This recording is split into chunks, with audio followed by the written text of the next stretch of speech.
राजस्थान की 16वीं विधानसभा का दूसरा सत्र चल रहा है, जहां विधानसभा अध्यक्ष वासुदेव देवनानी और नेता प्रतिपक्ष टीकाराम जूली के बीच जोरदार बहस हुई, जिसके बाद कार्रवाई 1 घंटे के लिए स्थगित कर दी गई। दरअसल टीकाराम जूली ने गुरुवार को हुए हंगामे के बाद मीडिया को दिए बयान में देवनानी को धृतराष्ट्र बता दिया था। देवनानी ने शून्यकाल में आपत्ति जताते हुए कहा कि आपको पसंद नहीं तो मेरे खिलाफ अविश्वास प्रस्ताव ले आइए।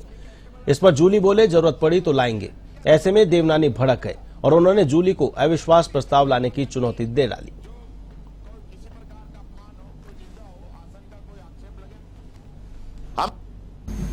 आपने जो कहा, आपका हक है, आप हमें जो कह सकते हैं।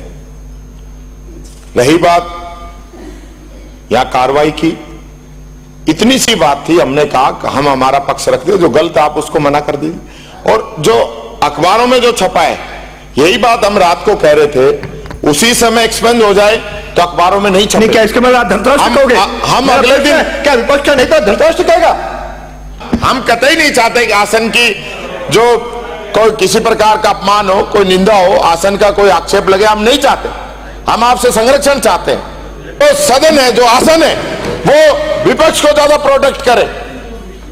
और रही बात अविश्वास की, तो कभी जरूरत पड़ी तो वो भी लेके आएंगे अध्यक्ष जी, ये मैं कहना चाहूँ। आसन की हम कोई किसी प्रकार की हमारी मंशा नहीं है, पर मैंने मेरे पहले भी वक्तव्य में कहा है कि हम हाई कोर्ट सुप्रीम कोर्ट थोड़ी जाएंगे। आपसे ही तो उम्मीद रखते हैं, आपसे ही कहेंगे।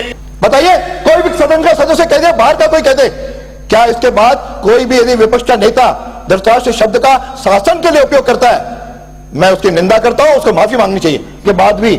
उसके बाद भी यदि विपक्ष पर आरोप लगाए तो मैं समझता हूं फिर मेरे को भी पुनर्विचार करना पड़ेगा। मैं इतना डाइल्यूट होकर के सबके सहयोग करूं, उसके बाद भी यदि आरोप लगे तो फिर तो आरोप लगाते रहिए। मैं इन आरोपों का खंडन करता हूं, इन आरोपों की निंदा करता हूं। करके आइए ना, आपको चुनौती देता हूं, लेकर के आइए।